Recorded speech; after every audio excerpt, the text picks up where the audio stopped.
Greetings, everyone. Welcome to CRWS book study on Race Code War, the Power of Words, Images, and Symbols on the Black Psyche by Kyrie and Naharo. We're breaking into chapter 4, Hidden Racial Images in the Movies, Racial Imaging, covering pages 173 to 182. And like most of this book, I found this section to be also very constructive and full of constructive information that I suspect would help a lot of Black people maneuver within this system if we understood things like racial imaging, like race code war words, just a lot of significant information, learn a lot of new stuff, and glad to be here to start sharing some of it. So this section is very important because Area 3 entertainment, some have called it the most powerful area people activity, and this section illustrates how it can be very, very powerful. Just the creating of racist caricatures, racial stereotypes, and putting those things in the form of they call it media, but it's basically any images that promote any moving images or worded pictures, anything like that, anything that you can see. It can be coded to have a race to promote racism, basically. And as we're going to learn throughout this section, I would say 99.9% of all things that are presented as media is in some way, shape, or form very, very, very racist. And I'm going to read a bit from 174 because it illustrates just how deceitful and manipulative this system is. Because with the help of racial imaging and racist images, white people have been able to paint a worldwide image persona of Black people, non-white people who are classified as Black to be the lowest of the low, even though the things that are associated with people classified as Black, all the things associated with us have a long history of being conducted by white people, raping, selling crack, using crack, killing people, robbing people.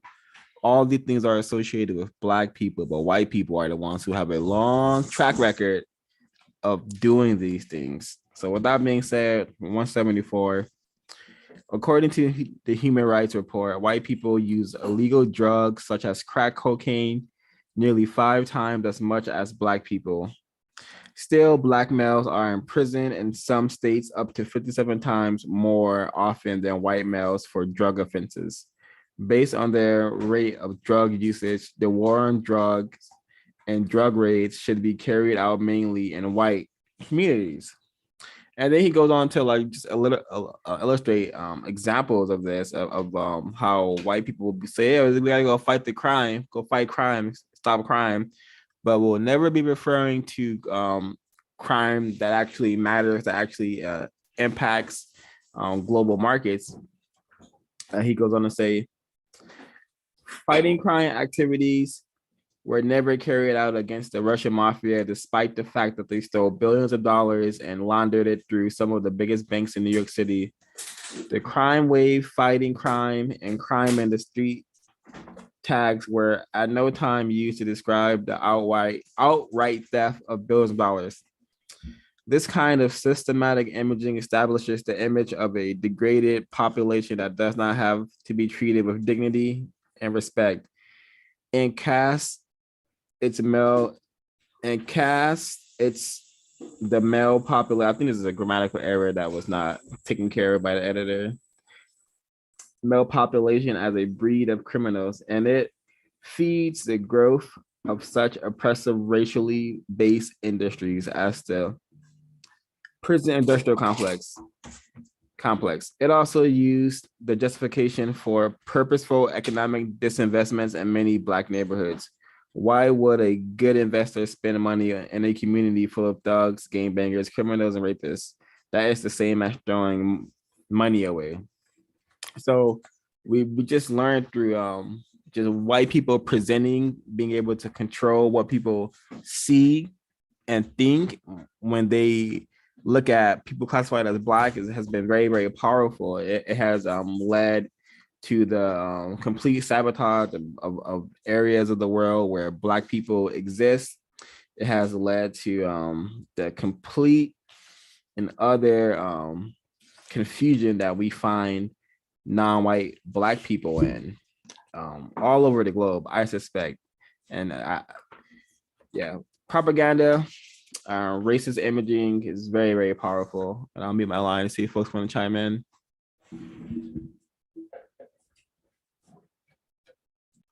Yeah, I wanted to. It's interesting because you bring up something that I didn't even think about while reading it. That all of the negative imaging, the negative racial imaging, even that word we learned has associations with Black people and people who've been classified as Black on planet Earth. But the things that we have been, you know, attached to our beings, it's like Black people are criminals, Black people are threatening drug dealers.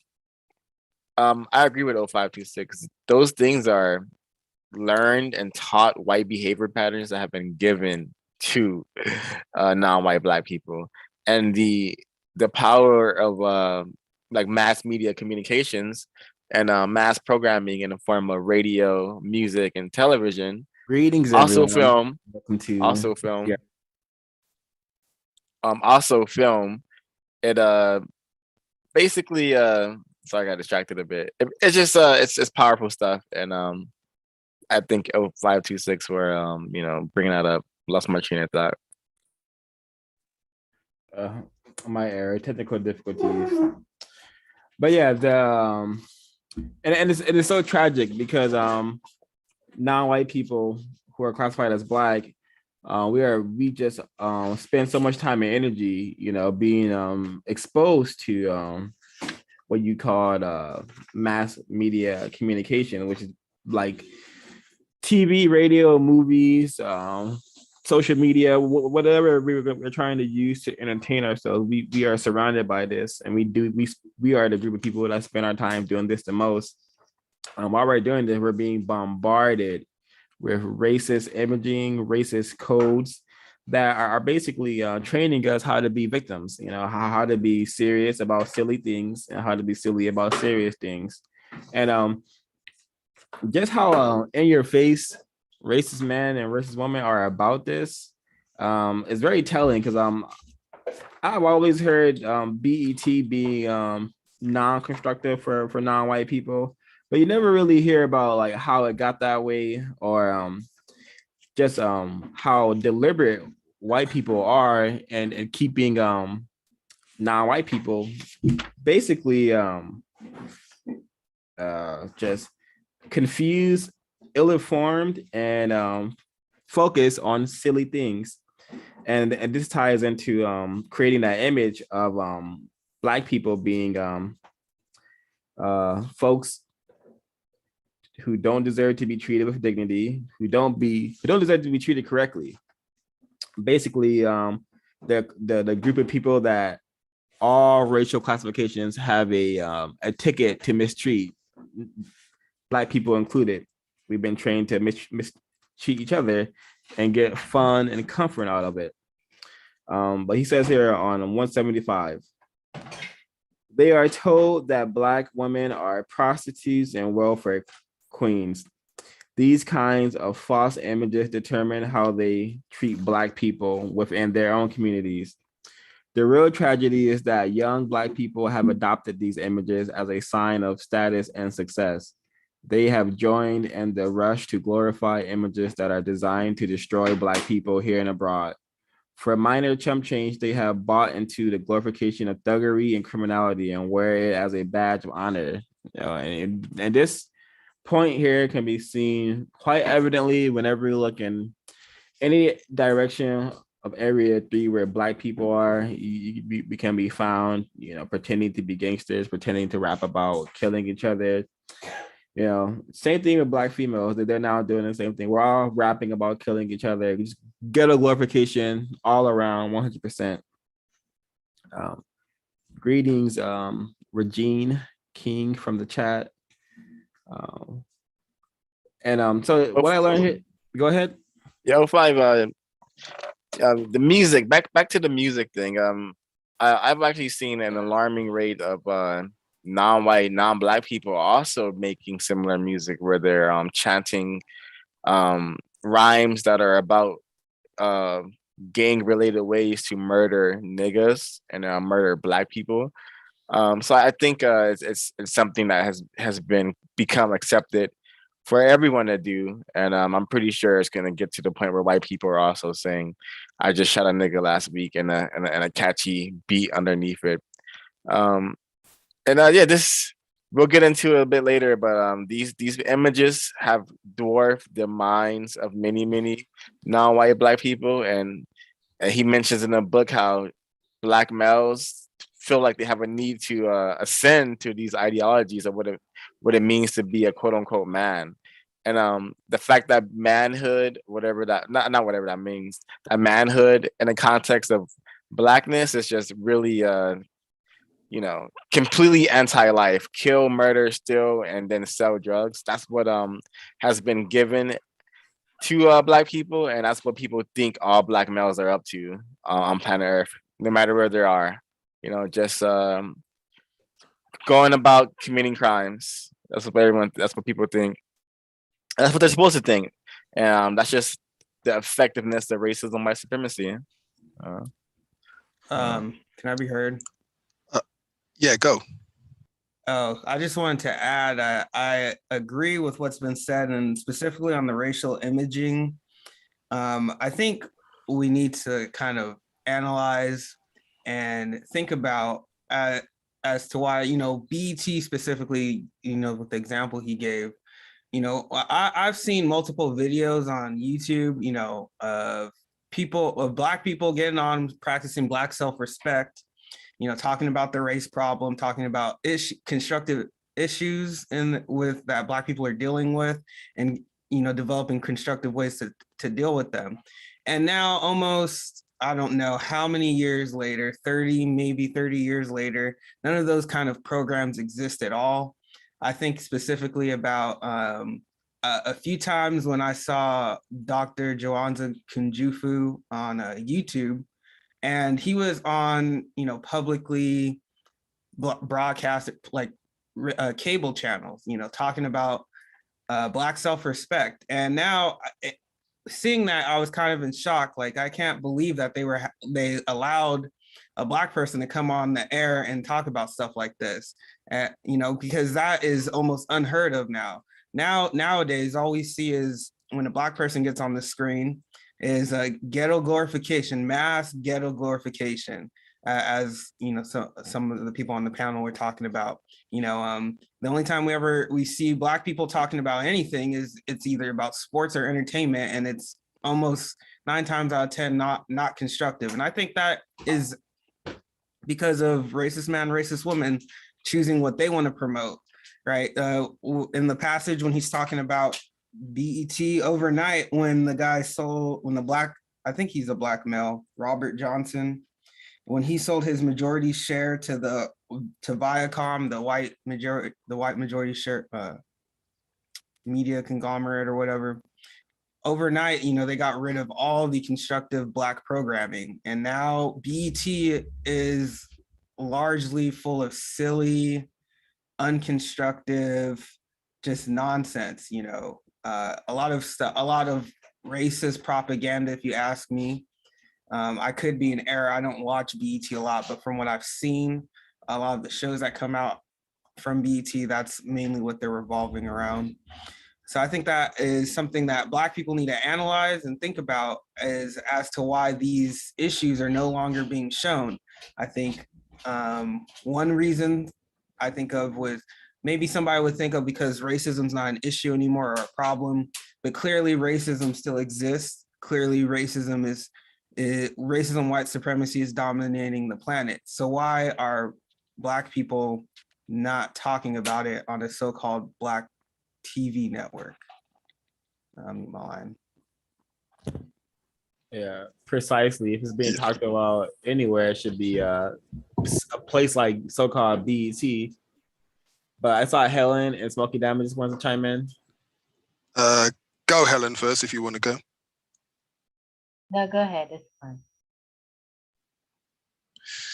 Yeah, the from the first page of the of chapter 4, I think there was just an excellent choice of words here.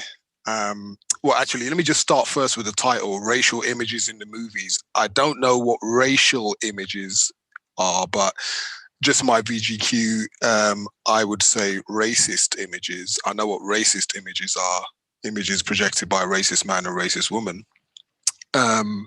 But that's obviously Kahari's way of explaining that. So he calls it racial imaging. I call it racist imaging. But like I say, it's just VGQ.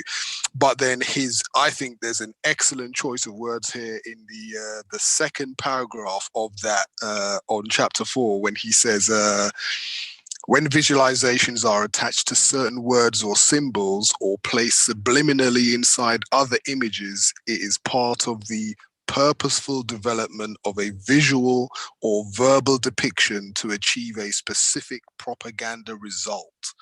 And I think that's an excellent use of words on his part there. And yeah, he goes on to say one of the most devastating forms of mass communication imaging is the practice of racial imaging. And yeah, like I said before, I think that's an excellent way that he's used to explain it there in that chapter. And I suspect he's correct. It's definitely a purposeful development of a visual or verbal depiction to achieve a specific propaganda result. And I believe it is purposeful. If you look at blackface, for example, or old Tex Avery cartoons, Birth of a Nation, that film depicting Black people as savages that engage in savagery, that were just interested in raping white women, etc. And then the KKK are then depicted as justifiably brutal heroes, right? That had to protect good white folk from these amassing hordes of Black people. So and that was back then. So they've been doing this, projecting racist images on film, really since the start of film, because Birth of a Nation is credited with one of the first films ever made, like widely distributed, by the company that later became MGM. And it's continued to the present day. Like one example I could give, obviously, I mean, I think he's given this earlier in his in this book as well, Race Code War, where he talks about the film Predator, and the thinking behind making the Predator's hair the way it is definitely suspect and interesting. And they allow, they show Black people in the most buffoonish ways possible, right? They enjoy showing like the grisly demise of Black people on film every chance they get. Black females, for example, have to be depicted as aggressive or not very attractive, whilst they always have a more attractive female next to the most overweight, aggressive Black female that they can find. Black people mostly don't know what they're doing very much in these movies and are only there to make the white person look more heroic or assist in their heroism.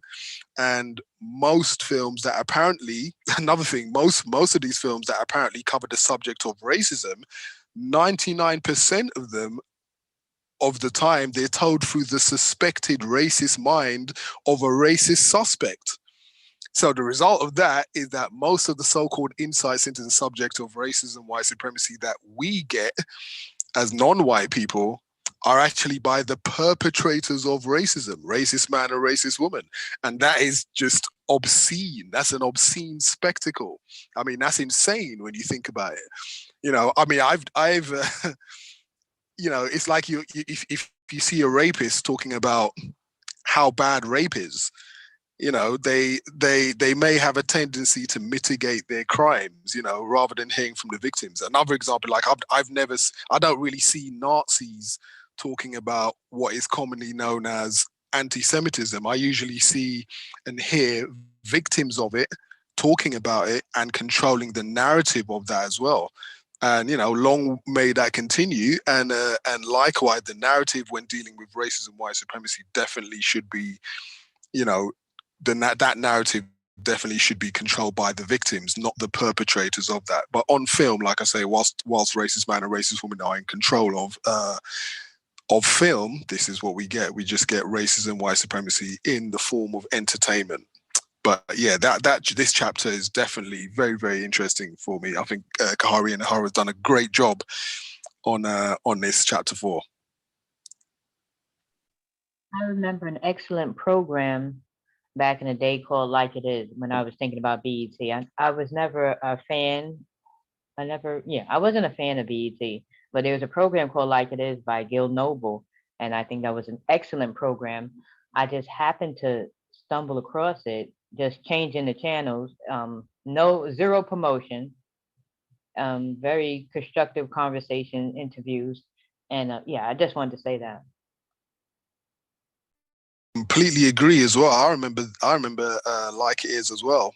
I mean, we didn't used to get it beamed over here, but a lot of obviously he's had many people. Gil Noble had many non-white victims of racism, white supremacy on that program. Like It Is. I saw that as my first introduction to people like Dr. Ben, Joseph Buchanan, Ivan von Sertima, John Henry Clark. And I mean, I can imagine that's why a lot of white supremacists don't really like that type of content on the television, because obviously, you know, the more information that we have and more Black people who are a little less confused talk about that subject might lead to some sort of constructive thought, speech, and action on the part of the victims. I would like to read page 177. Can I just respond to what's been said really fast? If that's okay. I totally agree with what Mr. Diamond just has said about the Birth of a Nation. That film is still circulated and still watched in film schools to today. I was told that I had to watch it while I was at Berkeley, and was in it, watched it in a room full of probably 100 other students, and then once again, and at the film here in Europe and England, we also had to watch that film. So it's a necessary film for the racist mind to understand, because it is the blueprint for racist programming. You have the non-white people as monsters and rapists and killers, and you have the white people as heroes and such. That's that. Okay, so to read page 177, the first paragraph, racial images connect ideas of good and bad to colors and words that are associated with Black and white and dark and light and dark. Derogatory or bad images are placed in the framework of darkness or Negroid behavior. The bad image is always dark or dressed in dark clothes or has dark hair or some other very noticeable dark feature. In racial imaging, the color Black is a negative. And you know, it's a good example of that. There's a movie called Spider-Man, and when he wanted to be bad, they had him in all black. They didn't have him in the red outfit that he normally wears. And I'll come back to it. But anybody else has any thoughts on that? You know, it's funny you mentioned that. One second. Yeah, go. Because I think the other two paragraphs after that is very constructive for folks to give a listen. So I'm gonna read the second two paragraphs. 177. The The word negative is close in spelling to Negro. Both words begin with the neg spelling and sound. Neg is often a racist substitute for the word Negro. It is also used in other derogatory or sexual words such as negation, neglect, negligence, negligible, and negligees, which are usually worn at night or in darkness. It doesn't take a great mental leap to connect the word neg spelling to issues of color and race. The majority of words that begin with neg indicate something unfavorable in racially charged environment. The perception is that all neg word beginnings are associated to Negroes and are negative. The word negative also becomes a racially embedded substitute for Negro, African American, African, Black, Sundra, and so on. So just them connecting the word Negro to negative and all these other incorrect meanings just goes to show you a lot how the system has really set up thousands of words that are used to support the system and that they have trained all of us to use these words and to see these symbols and not think much about them, but are definitely affected by them. In regards to that sort of the color coding, I'm sure I see it every single day, no matter what what form of entertainment I'm trying to participate in, whether playing video games or trying to watch a show on YouTube. I'm pretty sure I see that, but to give one recent one,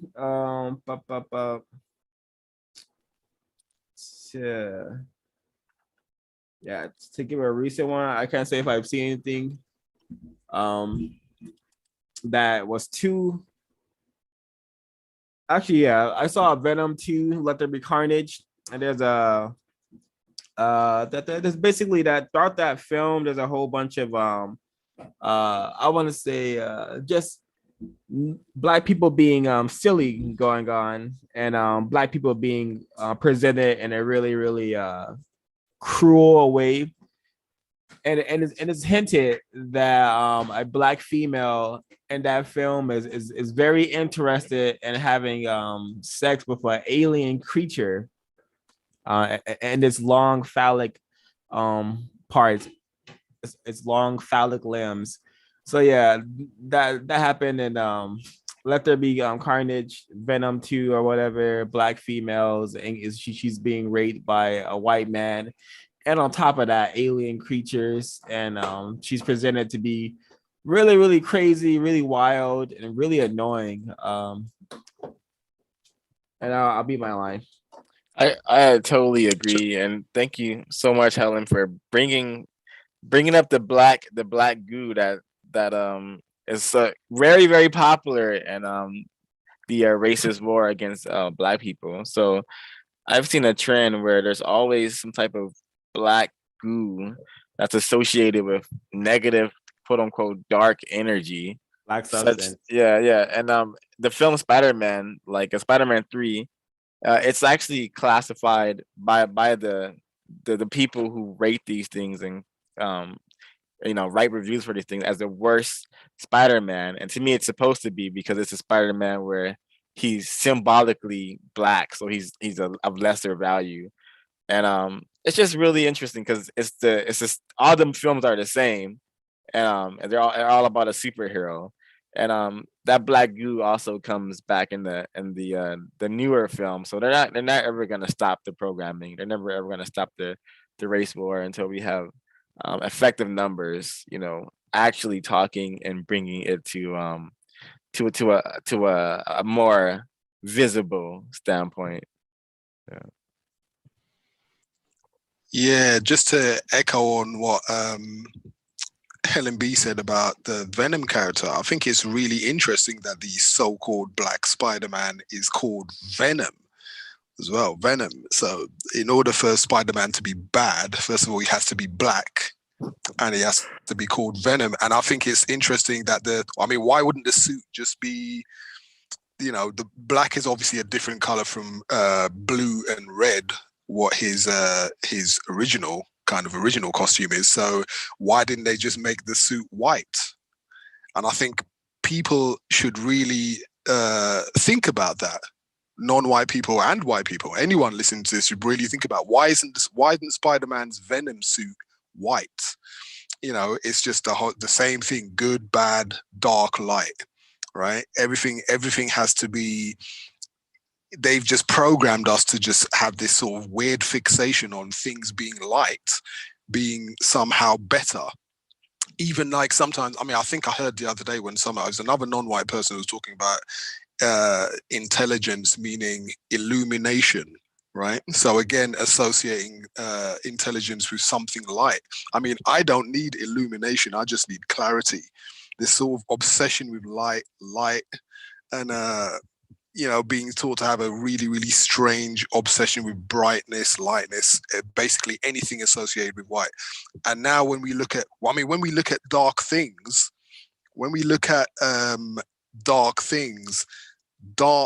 let's just say, for example, dark purple sprouting broccoli, right? Or even regular broccoli in comparison to the albino white cousin of the broccoli, if you like, the cauliflower, which is more nutritious, right?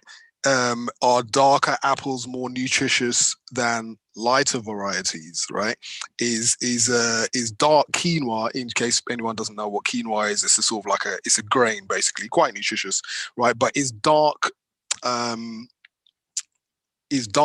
quinoa more nutritious than the white quinoa? It certainly is. Why is the white quinoa usually just called quinoa and not white quinoa? Right? Why is it not called that? But the red or black varieties are usually called red quinoa or black quinoa, right? So it's just interesting. Is black rice more nutritious than white rice?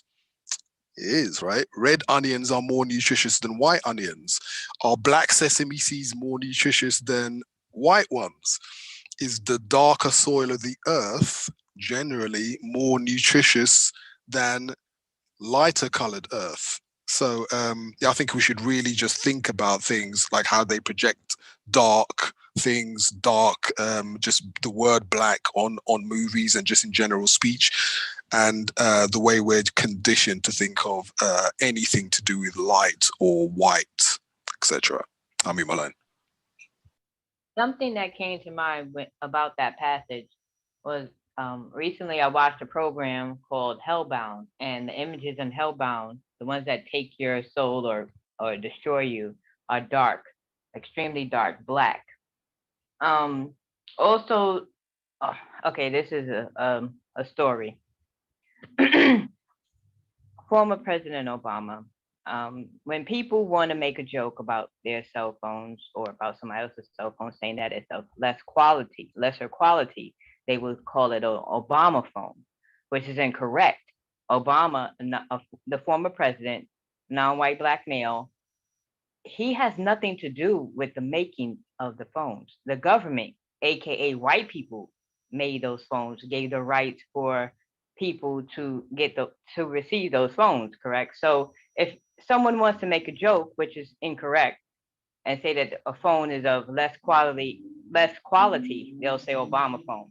And that's something that I used to say and then think. And I've changed my thinking as far as that, and I no longer call a phone Obama phone because that's incorrect.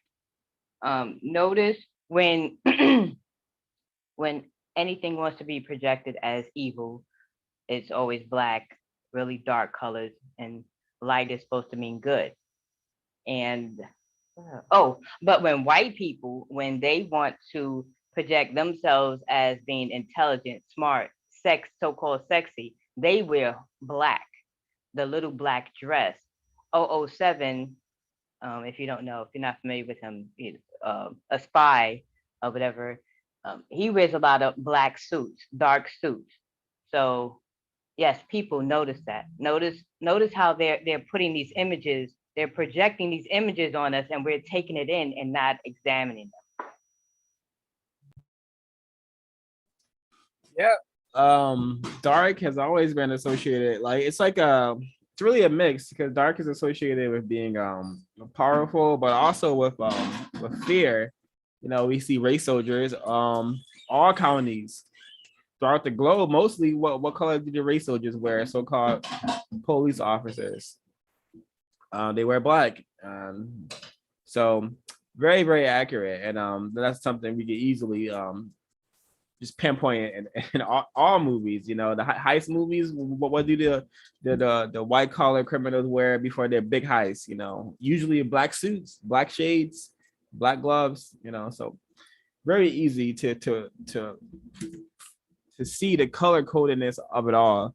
I really think this point here on BET is really significant because it just illustrates racist men and racist women's will to and dedication to sabotaging all things black related, black owned, if such thing even exists. So on 176, he says, Black entertainment television, BT is probably the most watched Black oriented cable television channel. Robert Johnson, the Black BET majority stockholder, sold the media company to Viacom, a giant white controlled media conglomerate, on January 23rd, 2001. And December 2002, Viacom announced that it was canceling 3 of BET news and information shows, including BET Tonight with Ed Gordon, Lead Story, and Teen Summit. This follows the cancellation of other popular BET information shows, including Our Voices with Bev Smith, BET Weekend, and BET Tonight with Tavis Smiley. This effectively wipes out any national television medium for constructive Black-oriented information, discussion, and news. These BET shows were eliminated while at the same time, Black people were being fed a steady diet of sexually degrading bump and grind music videos, gossip, and comedy shows. The symbolic message is that Black people do not deserve to be informed. They're animals anyway, so let them lose their souls. So this is very telling of like what racist men and racist women, white people have in mind and have planned for us. They don't want us informed. They don't want us knowing what's going on around the planet. They just want us focused on being victims of racism and not being victims who are trying to not be victims, but being victims in a sense where we're receiving harm, we're receiving mistreatment, and instead of countering it, trying to put an end to it, we're watching Basketball Wives, or watching Cribs, even that's probably an MTV show. We're just watching non-constructive things that BT promotes. And a little and then play this clip right here really quickly. Now this is a race. There he goes. And the zebra is in the lead. There looks like there's no way that Sean can catch this zebra. Sean is putting up a valiant fight right to the end, but tonight the zebra took down the cheetah man. That zebra is out and running, and there's just no way that Sean can catch him. Full speed. This time, the Beast has won for sure, but what an exciting race that was. Apparently, there may have been a problem with the start. Carl? Sean, it looks like you're saying there was a controversy at the start. Let's take a look at it and see what happened. Look, I mean, Zippity jumped. I don't know why the starter didn't call it back. I mean, he was out before I even lifted my hands, so I had to play catch-up throughout the whole race, and he's in his full stride. I mean, there was no hope for me. Thought the man a rematch. Well, that's okay. That's where we're going. We'll go back to you, Steve, and see if a rematch is in hand. Carl, I've just received word the official starter has declared a false start. Sean Crawford has a great start, and Sean Crawford is out in front, but oh, here comes the zebra, and the zebra's just pulling ahead now. 1, 2, 3, 4, 5 lengths ahead at least. Oh, and a little buck there at the end to say, in your face, Crawford. Yeah. Yeah, go ahead. Okay, so when I was reading, I didn't know, like, yeah, I didn't know. I knew it was a show like this, but I didn't know that this was real. You know, I thought the Jesse Owens thing was very much real, but to see it modernized is very interesting. And notice the I want to just throw in contrast racism with the word that was using. There is a buck at the end, saying that the zebra is actually bucking to like show off.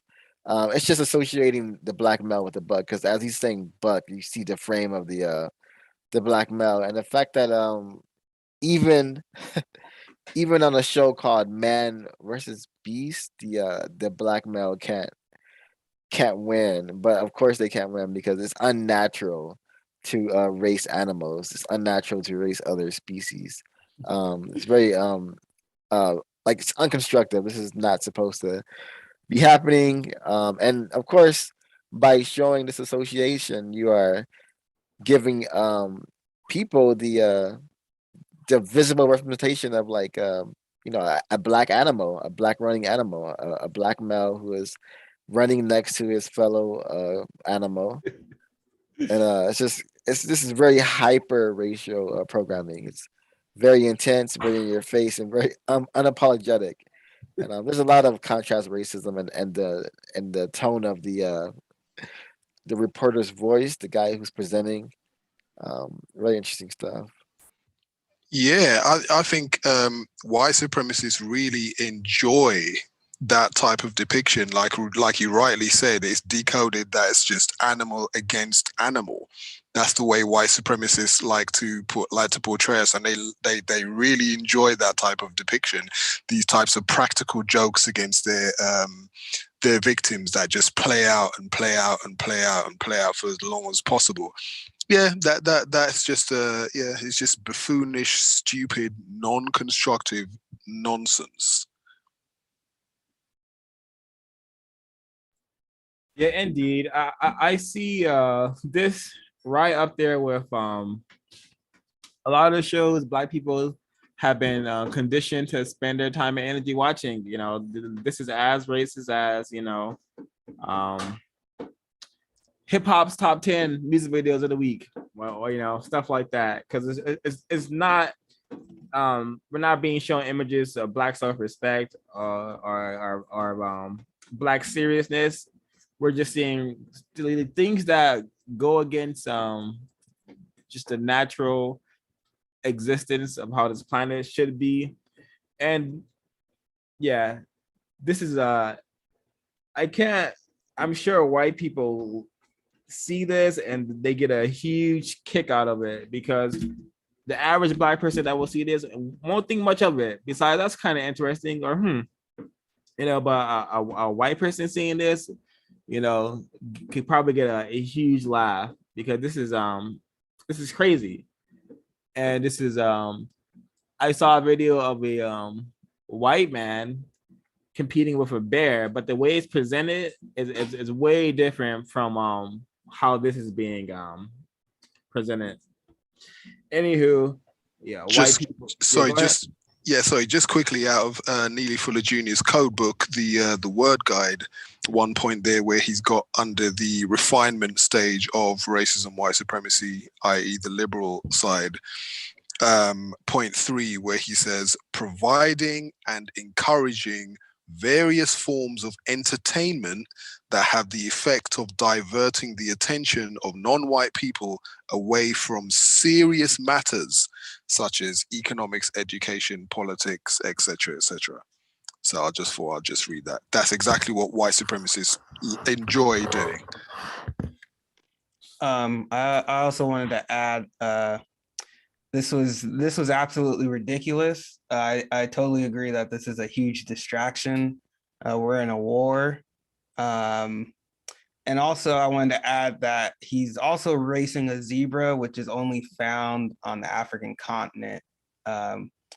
I Googled it to double check, but yes, a zebra is only found on the African continent. I think there are a number of other animals that he could have raced against or ran against, but I think it's a message, a racist message, a racial message that is a zebra that he's running against.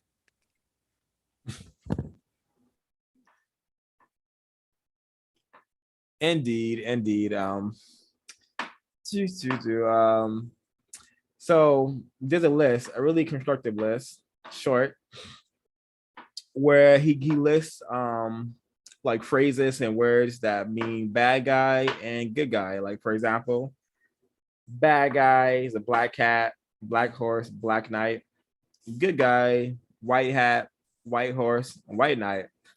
A movie comes to mind called Black Knight, starring Martin Lawrence. That may be a movie worth looking into, but just it simply has a black male being super silly in the medieval times, and it's so crazy how this language has been refined and updated, because white hat, while I'm sure in film and other forms of entertainment, the white hat has its meanings, but and the area of hacking, computer hacking and whatnot, there's a black hat hacker, which is a hacker who hacks for nefarious reasons, of course, and there's a white hat hacker, which is a hacker who hacks for good reasons, for benevolent reasons, So it's crazy how these words have been updated, but they're still embedded in racism, white supremacy. But if we don't understand the context upon which we live, you can hear the term white hat hacker, black hat hacker, and not correlate it to racism and white supremacy, because I knew this fact before I understood white supremacy, racism, and I didn't think twice about it. I just said, white hat, black hat hackers. Okay, got it.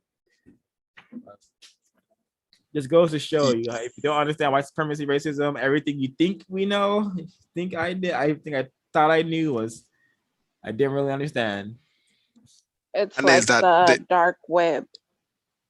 Oh, yeah. exactly The what I dark was just web about to is say. the things that are like that they search deep in the internet. That's like very horrible and et cetera, but they call it the dark web.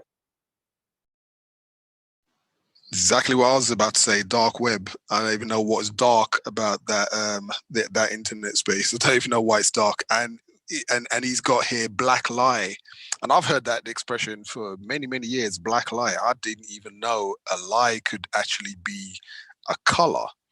I don't know what is black about a lie, but then, on the same, if they're talking about things like that on a news program, for example, what kind of message did that send to people all around the world that would hear that same commentary?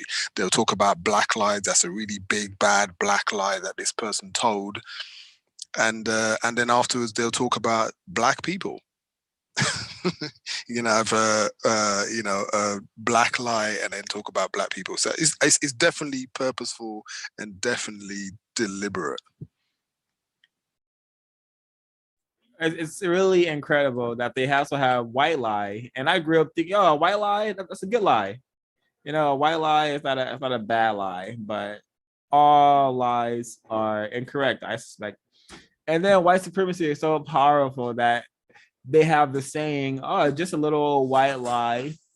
And then they produce a movie called Liar Liar about a white man who lies constantly, but we're still meant to feel sympathy and relate to this lying white man. So it's just the power of white supremacy.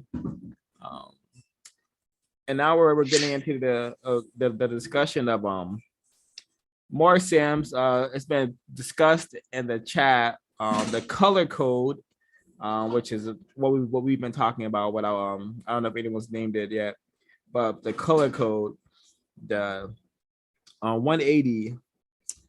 He says, Kyrie and Harrow.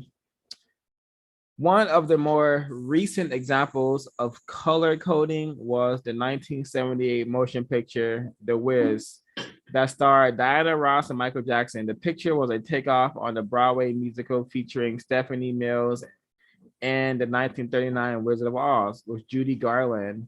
In the 1939 version, the Wicked Witch of the West was dressed in black and wore a black hat. This was a color code that signaled that she was the evil witch. The good witch was dressed in white and light clothing and wore a white head crown to indicate that she was angelic and good. And the Wiz, the same kind of color code existed. The good witch was light skinned. She wore light clothes and had a higher pitched voice. The evil witch was darker skinned with a big nose and thick lips and was overweight. The subjects in her kingdom were also dark or black and unpleasant appearing. The same is true of the movie Barbershop, except that it is far more subtle, and deceptive to the point of almost being unnoticeable.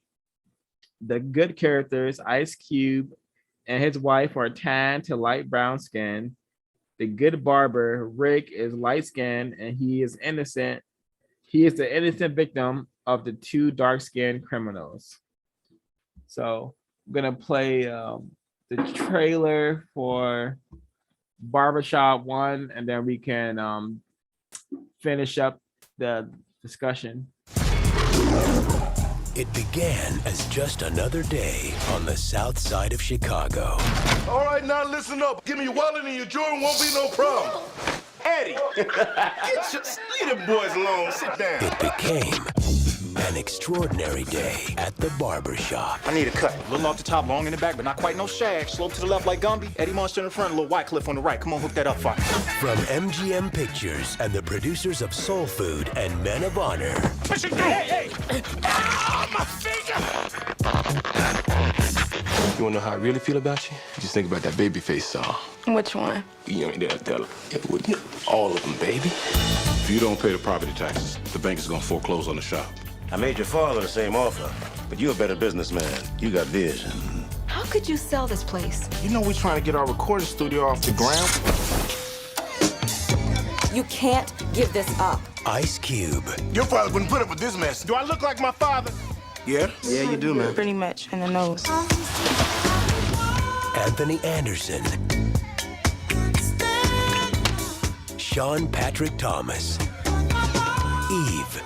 And Cedric the Entertainer. Yo, daddy, he believed that something as simple as a little haircut could change where a man felt on the inside. Sometimes finding the strength to do what's right. Here go your money back. I'm putting it right here on the table. Man, you gonna take this money. You gonna take this money. Is in the people. We can't talk straight in the barbershop. Then where can we talk straight? Right beside you. Rodney King should have got beat for driving drunk and being grown in a Hyundai.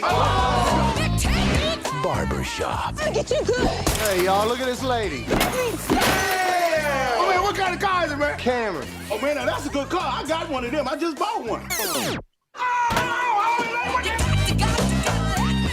See, this smooth. When he get through, his face gonna be real smooth, like Gary Coleman. Finding the strength. Get out. Should've. Barbershop. So would you like to share some words?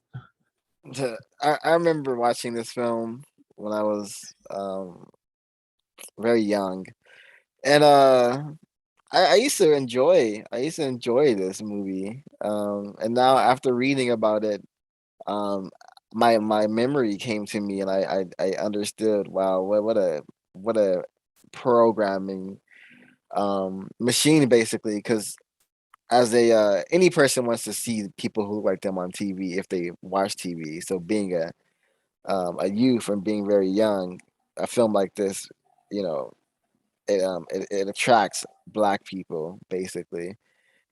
And it's just riddled in like anti-Black propaganda, and it's the buffoonery is level 10, everything's level 10, and the image when they're introducing one of the Black male actors, the images of him watching a white male grab the butt of a Black female and like stick his tongue in her mouth, and it's just really grotesque imaging. No, it's not grotesque, just racial imaging. It's to be expected. This film is very, very interesting, and I find it significant that the writer chose to, um, decode this, because it appears on the surface as a cool movie for Black people to watch and enjoy, but it's totally not. It's just a bomb of anti-Black stereotypes and anti-Black programming. And I'll mute my line. Yeah, agreed. Just with the trailer alone, you can see like how the Black people are presented to be caricatures. You see the big fat Black male, partnered with the sound effect to appear to be like a real cartoon. And I also noticed how the white man was raping the Black female as it is introducing one of the Black male actors. So that is some supreme clowning, supreme mistreatment of whoever arranged this film. And yeah, just I don't remember much of the movie. I just remember watching it as a younger child and just thinking like, wow, it seems like this problem could have been easily avoided. Like all of this, the stuff that they're doing seems to be like easily avoided. The movie annoyed me because I just saw like the Black people doing stuff that they could have easily worked together and the problems could have been solved. I never noticed the white barber. He just went under the radar for me in my first viewing, but Kyrie and Harold's decoding of this film is very, very, very stellar. Yeah, he does a excellent job. He points out that all of the Black, like the film is very color coded. All of the Black male, all of the dark skinned characters are pretty non-constructive, pretty silly and stupid. And all of the light skinned characters are either positioned to be presented in a way that you care about them, you respect them, you like them, or they are presented to be constructive characters. But the dark skinned people in this film are the opposite. Silly and stupid and non-constructive. They're the criminals and the scammers in this film. And but he makes a actually I'm gonna meet my line, see if I'm gonna chime in, and then I'll continue discussing my notes. And 05, you also mentioned you associated Cribs like Cribs, the show where they used to show off things. Black people used to just show off, racially showcase Black people used to show off things. Viacom owns BET and MTV, so you're very much correct on who's in charge of funding all this stuff. So Viacom owns both of those companies. I think it's interesting with Bob. No, go ahead. Oh, just real quickly, with Kari's decoding of the movie. I guess I was very confused about it because I didn't notice, especially when he's talking about kind of the rankings when it comes to skin tone and color. So the obviously the lighter characters being in those those good positions, and the darker skin characters being in the idiots, the buffoonery.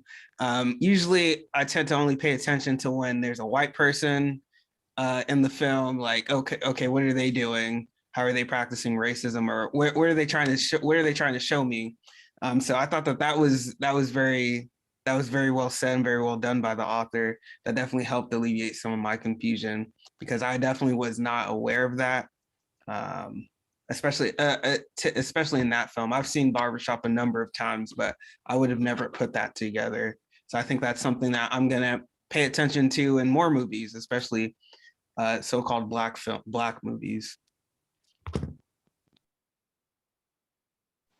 I haven't actually seen this film.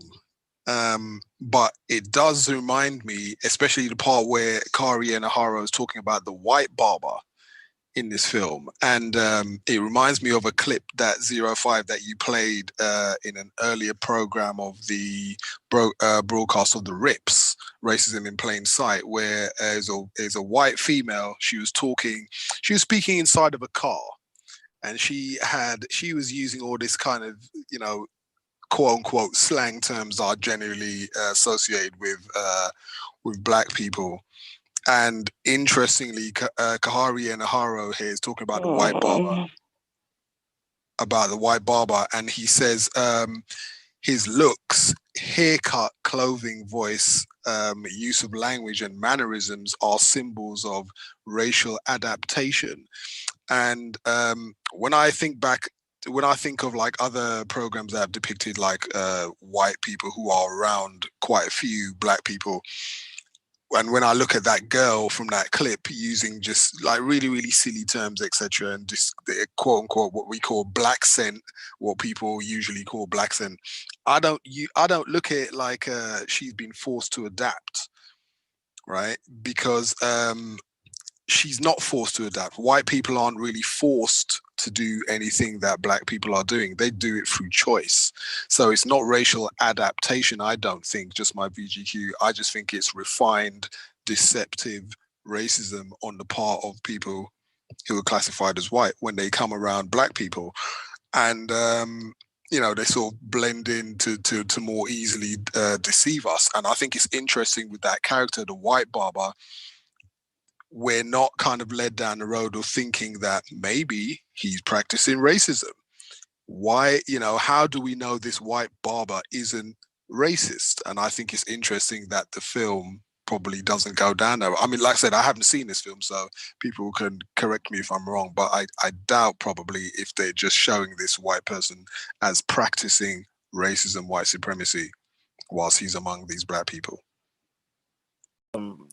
This image is reminding me of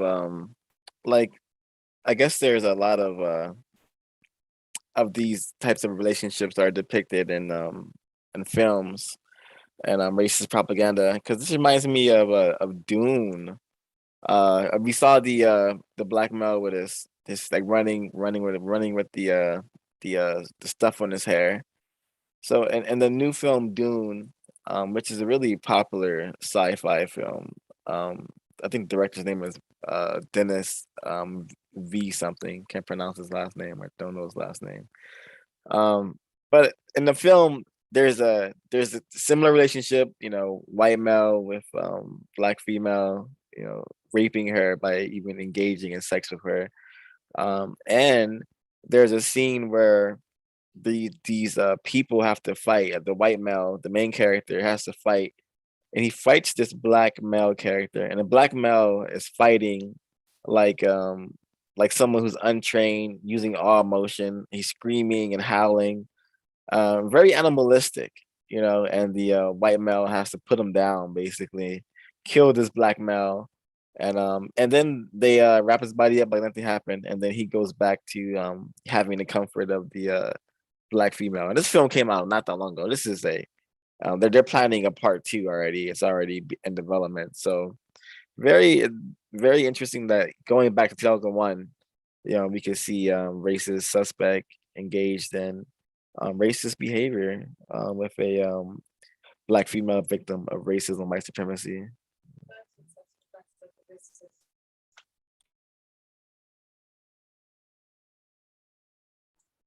Thanks everyone for their comments.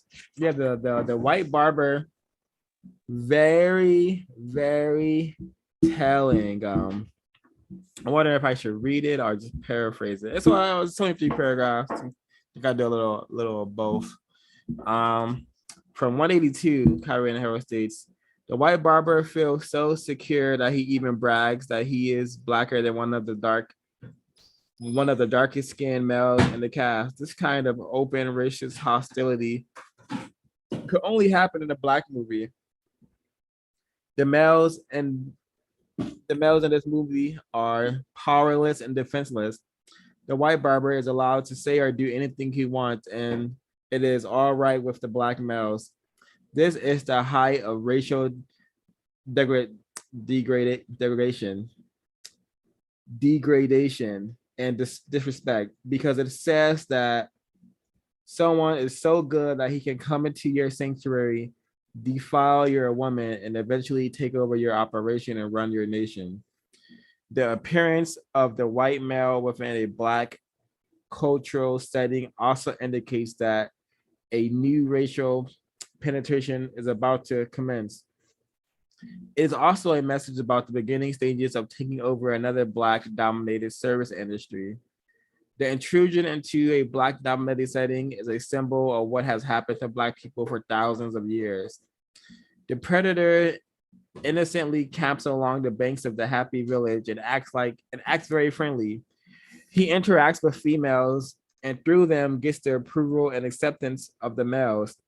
He adapts the ways and some of the movements of black people in order to neatly fit in. His main goal is to learn what they are doing and to eventually destroy or take it over. Then I'm gonna skip to a little bit. The white barber's hidden aim is to take over one of the last bastions of independent black ownership. This has already happened to the black hair care business, the black insurance companies, the numbers/gambling industry, the black funeral home business, the black newspaper business, and a host of other service industries once dominated by black people. This is validated by detailed scenes showing his expertise in cutting black hair. These are the only scenes that actually show hair being cut. What is the message here? White people can cut black hair as good as black people, so why go to a black barber? This scene also has a deep religious political symbolism. In the Holy Bible, the secret of mighty Samson's strength is in his hair. When his hair is cut, he loses power. The cutting of hair implies Jimmy's loss of power. His relatively strong black nationalist perspective is discredited, and his resolve to oppose the historical predator is weakened as his hair is cut. So the fact that that white people are so deceptive and so smart at the same time, because they like put little messages to each other what they're planning, what they're up to. So you have a white barber cutting hair in a black movie. To the average non-white person, oh, just a barber cutting hair. But to the most powerful people on the planet, they see that white barber and okay, I guess we need to go invest in some barber shops. I guess we need to go buy some barber shop or something, because I guess we're taking over that market as well. Very, very profound if you ask me. That a movie barbershop, a movie I would not have, that would not be in my brain computer of thought right now had it not been for racism and white supremacy or this book.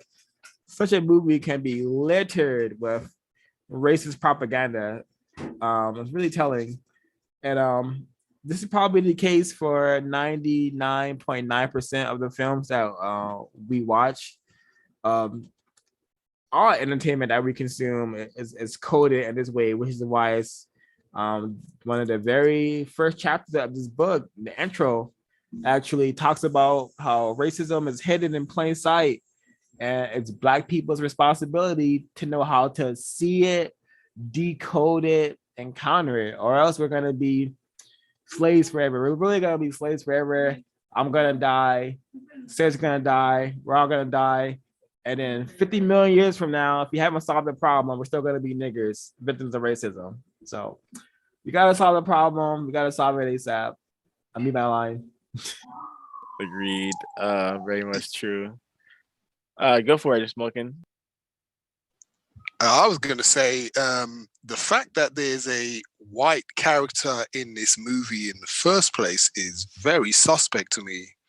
Very, very, very suspect. A very, very refined form of racism. And I think maybe the that white character there was placed in this so-called, I think they'd probably bill it as a so-called black movie because it's got more than, maybe because it's got more than two characters in it, in the film that are black. You know, white supremacists love to like to do that. They enjoy doing that.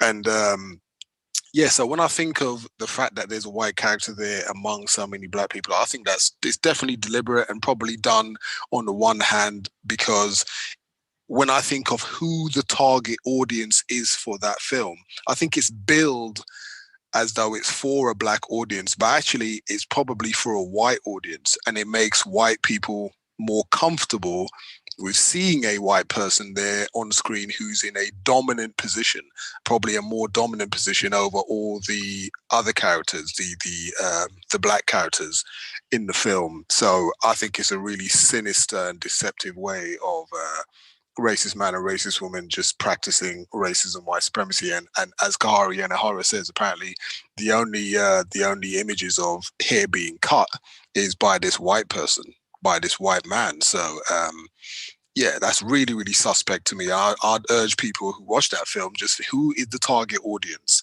Who is the target audience? Why is that white man there? Why is that white man even saying in the film stuff like, I think I'm blacker than you? What on earth does that mean? I think that's some real tacky, trashy, nonsense, non-constructive so-called entertainment.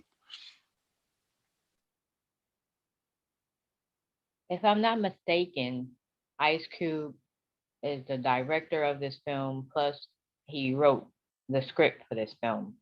And no fault to Ice Cube, but our conditioning has even been conditioned, right? So we're programmed and trained to think that this is entertainment. When you have to ask yourself, like, who allowed this?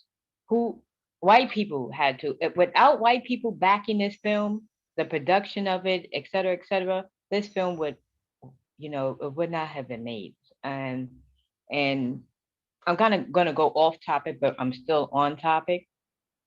When I saw this film, I wasn't a fan. I didn't find it funny at all.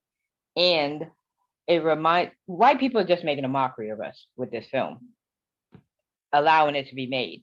I read a book called Last Man Standing, The Tragedy and the Triumph of Geronimo Pratt. And in this book, he talks about how the barbershop was the pillar for black locations. They would say, AKA black communities, but black locations. That was a place where black males, non-white males would go to gain guidance, to talk and think in a constructive manner, to figure out what to do, how to try to solve the problem as best they could. And I commend them for that. And this movie is just like a total opposite, just a mockery. Just what is this? Geronimo Pratt, he went to the barbershop to talk to elders and, for guidance. And they're the ones who suggested that he join the army. And, that was their way, they didn't know. They don't fully understand the problem, but, they were trying, right? They were thinking. And yeah, that's all I want to say about this movie and barbershops and the connection. That's very well said, Helen B.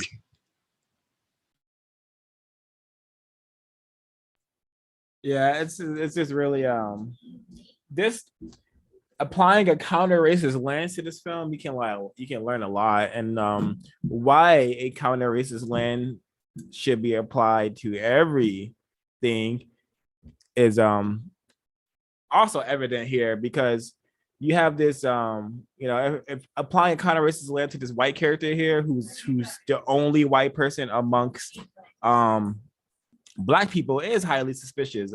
Every non-white person should be suspicious of a white person trying to be around black people. And it just reminds me of those white people who surround themselves with black people, have a lot of so-called black friends. Why do you have a lot of black friends? Why do you? I suspect it's because just how this white character here is doing in the film, he's plotting. Eventually he wants to own that barbershop. He wants to have a black barbershop. So We've seen time and time again a black person go amongst a group of white people and they end up dead, disappeared. You know, but a white person has always been able to go amongst a group of non-white people, black people, and come out with knowledge, or come out with a plan to how to destroy that group of people. So very hope that encourages folks to, you know, all white people are suspected racists. We should not be up here kissing white people. We should not be trusting them at all. They don't have a history. They don't have a track record. The history does not tell us, does not elaborate to us, hey, that, yeah, these are some trustworthy people. Yeah, they keep their promises, they keep their treaties. Yeah, white people, they're a trustworthy bunch. Any serious look at history will show any person who has not been just made completely unlike. History will show any logical person that, hey, white people shouldn't be trusted. They bomb people that they say they're not gonna bomb. They kidnap people that they say they're not gonna kidnap, and they kill people that they say shouldn't be killed. So all white people are suspected racist. This character here is very important. It could be offering us some insight into the white code. It could be white code. Yeah, hang around the black people, get something from them. Yeah, keep some black people around. If you could get something from them, you know, if you can plot against them, you know, if you could play a long game, maybe 50 years down the line, you could take what they've created.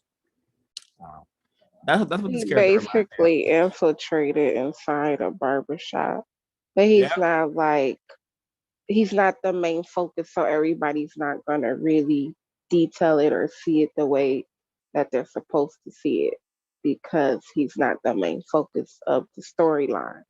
But he's basically infiltrated inside this barbershop that's supposed to be sacred for black people to learn, so he can basically be around other black people and of their thoughts and minds and how they think and process.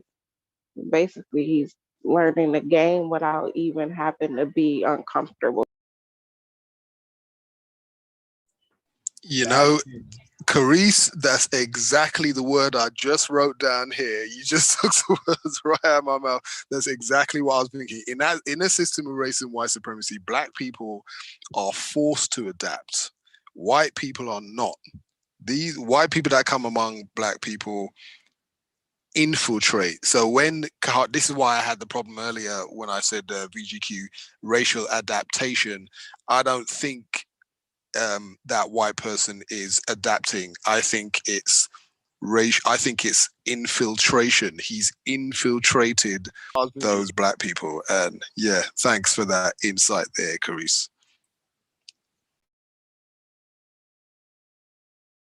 And we've had such a wonderful conversations taking place in the chats. Too many to read, but I'll read a couple. Coco Jojo's is back with us again today with another question for us.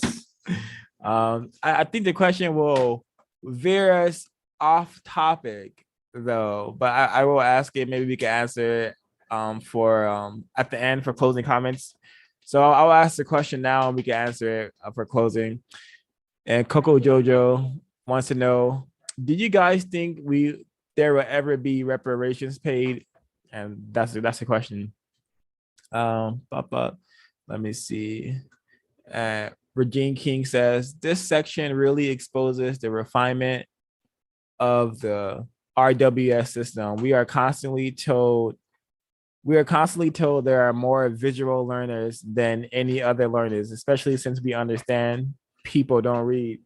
So most people are learning from all kinds of media, but especially through racist images and movies. Yeah, that's 100% accurate. I suspect a lot of non-white people are not learning, but they think they are learning through the television and through the movies and whatnot, which is never the case, ever the case. And let me see what else. Oh, that's another question that folks may be able to answer it's important to, this is from Sour Kiss, it's important to find constructive shows to watch. Does anyone have any suggestions or criteria that helps them to pick out constructive programming? Yeah. Yeah. I want to answer Second, this. yeah, hold on. Well, let's save it for this. Let's save it and towards the end. Just have it in your brain computer, your answer. All right. I think. All right, those are all the note of reading. The one this is. Alrighty. If folks do folks have any more notes they want to share from the text, or can we get into answering the questions from the chat? Yeah. This yeah, I want to say something about the book, and it may directly answer the question. Like this is just reinforce my agenda of understanding that everything I watch is racist programming, literally everything, and there's nothing that's gonna be of constructive value in the main media front. You can get lucky and find some gems and like the short film circuit, but when it comes to actual films and what you're going to see on TV and cinemas, it's all going to be geared towards racism, white supremacy, and you need to understand that you need to watch these things with a very, very, very code. I guess you have to be on code. You know, you have to really be questioning what you're seeing and understand what you're seeing is supposed to sustain racism, and try to analyze in what ways does it do that? What images are being circulated of the Black people? And my thing is, whenever I watch the film, I ask myself, what are the Black people doing? And what are they talking about? And most of the time, it's things that are not important. And that's what everyone should be aware of with that. Everything you watch on TV is going to be geared towards, anti-Black media, anti-Black programming. And I'll mute my line. Yeah, I agree, and I would say to Sarkis, fine if you want to indulge in some Area 3, by all means, do so, but don't expect to find something that's not gonna support racism and white supremacy. I would suggest any non-white person who is spending time and energy in Area 3 entertainment to do so. Understanding that you are not watching it to be entertained, or you can be, but you're also use it as a decoding exercise. Everything I watch, I decode, whether I'm watching for leisure, for fun, but I have to decode it, jot some notes down or something. I cannot just watch something without taking notes. So if you're a non-white person and you want to watch a movie or a TV show, I please do so, but it will be constructive if you're watching notes, if you're taking notes, transcribing notes, and maybe even sharing those notes with non-white people, because you may pick up on something that other non-white people have not picked up on or cannot pick up on because due to our confusion. So that's how I would answer that question. And just so we don't have to circle back to me for Coco Jojo question. Do I think there will ever be reparations paid? Yes, because there has been reparations paid, but will Black people ever get reparations? Only if we, in affected numbers, beg for it, because we can't demand it, but we could beg for it. We could codify our begging and maybe get reparations, but I think justice will be as good as, I think justice will be better than reparations if the reparations is not justice itself. And I'll mute my line. To answer the question about reparations, I don't believe reparations will be paid as long as non-white people, Black people are being dominated by a system of racism, white supremacy. I don't, if you're talking about reparations to Black people, yeah, I don't think that is going to happen for Black people as long as racism, white supremacy dominates the planet. The question about anything constructive on television, if the person or the program is not talking about solving the race problem or constructively coming up with solutions, I don't think it's constructive. And most programming, TV programming is non-constructive. It's racist. Those are my thoughts and comments on that.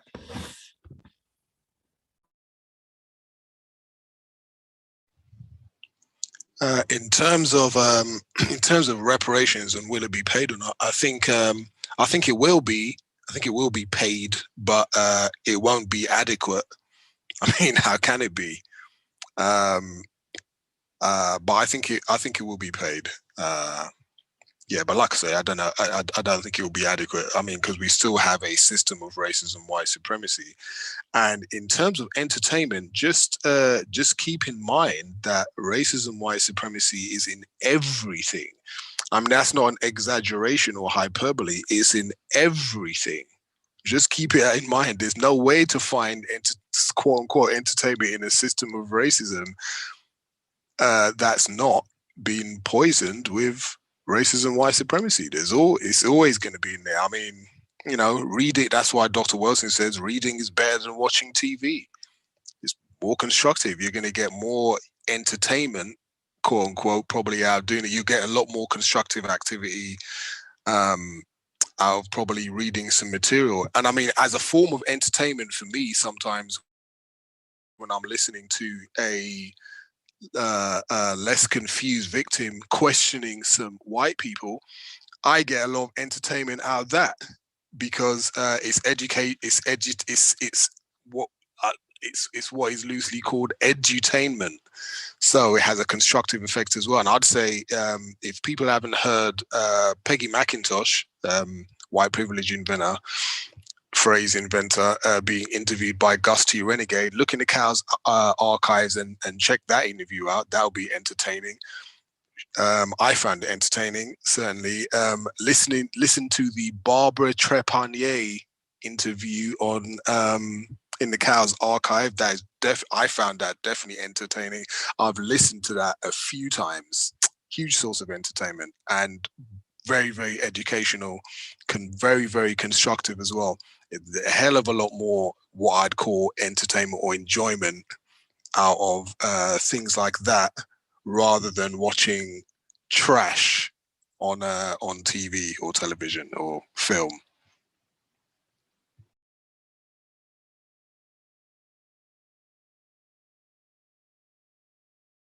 Ooh, can I add to that those cows episodes? I was listening to one by admitted racist Randy Blazak yesterday. I thought that one was a pretty good one as well. Yeah.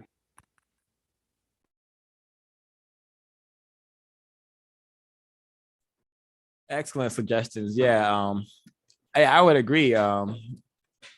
Replace some of the entertainment that one is seeking with counter racist materials. Counterracism.com, producejustice.com, Black Talk Radio, and find context of white supremacy.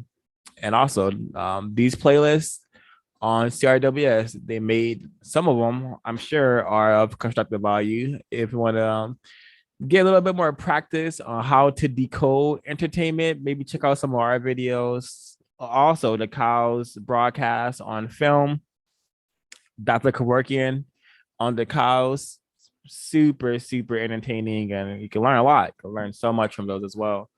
So, yeah. And Pepe has put a lot of constructive information in the chat. I think he's referring to social media apps and maybe Telegram, but he says search White Lives Matter, White Well-Being, Gallia Daily, Base Book Refugees, Bellum Acta, Hyperborean Worldview. I guess you can search these in your social media apps and find some racist material, which is always constructive to find out what white people are talking about when they think that Black people are around. I think we could get into closing comments if folks are done answering the questions from the chat. Sarah Kiss has another question before we get into closing comments. Would you say that everything we watch is racial programming? I would say yes. either teaching you how to be a victim or how to be a white supremacist.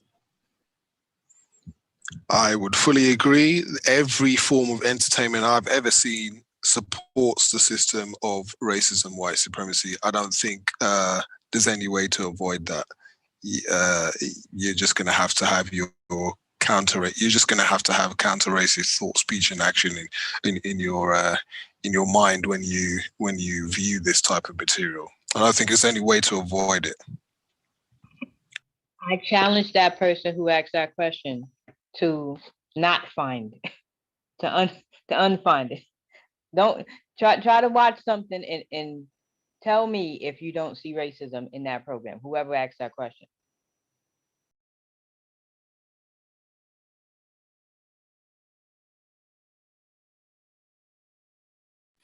I fully agree. I've never seen any material that does not contain racism, white supremacy. I mean, if it did, then we wouldn't have a total system structure of racism, white supremacy. Yeah.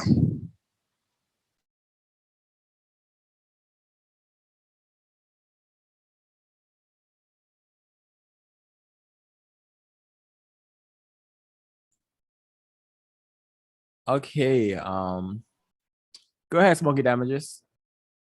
Oh no, I was just going to say I don't actually have any closing comments. That's what I was going to say. All right, understood.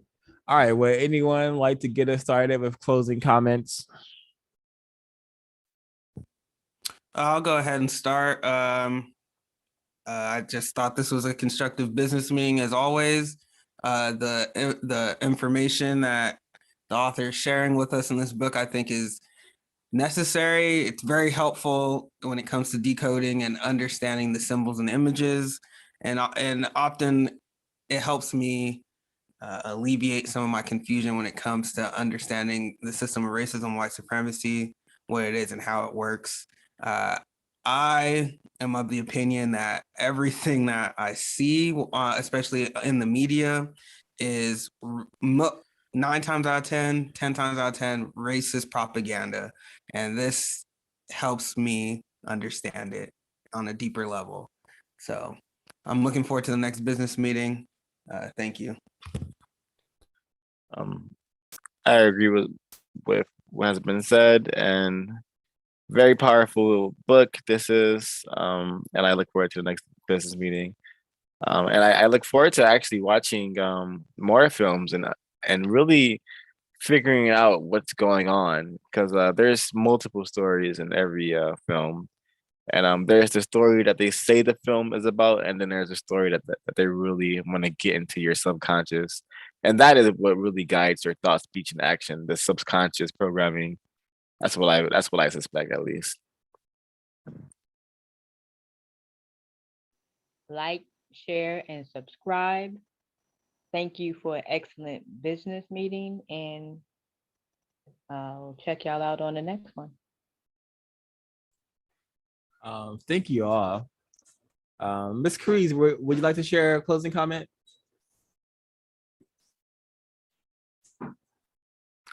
No worries. For mine, I thank the audience for their participation. Please like, comment, share, and subscribe once this is uploaded, and also on this video. But for my closing comment, I would say that I think we're in for a treat, because I think most of chapter 4 is about film and decoding, and I know most of us here definitely appreciate that. And I'm like getting double treats because I'm reading this section of the book alongside color monitors, which I'm becoming super refined in my ability to decode film. So looking forward to put it to use once we do a film decoding. I just have to set up whether it's best for us to watch films together or watch them separately and reconvene to discuss them. I think the latter is more constructive. It may work for all of us. But sometimes suggestion for those who buy or think about or are thinking about buying color monitors, buy it used. Yes, ma'am. Great suggestion. So yeah. Anywho, I don't want to take up any more of you guys' time. You guys have been here with us quite a while. Please go to producejustice.com, pick up your copy of the code book, counterracism.com to learn a little bit more about counter racism. Check out some experiments other fellow victims have done. Maybe you can replicate. And Black Talk Radio to find the cow's context of white supremacy. And check out some of the playlists here on our channel, CRWS, as well. So thanks for tuning in, CRWS. Signing out.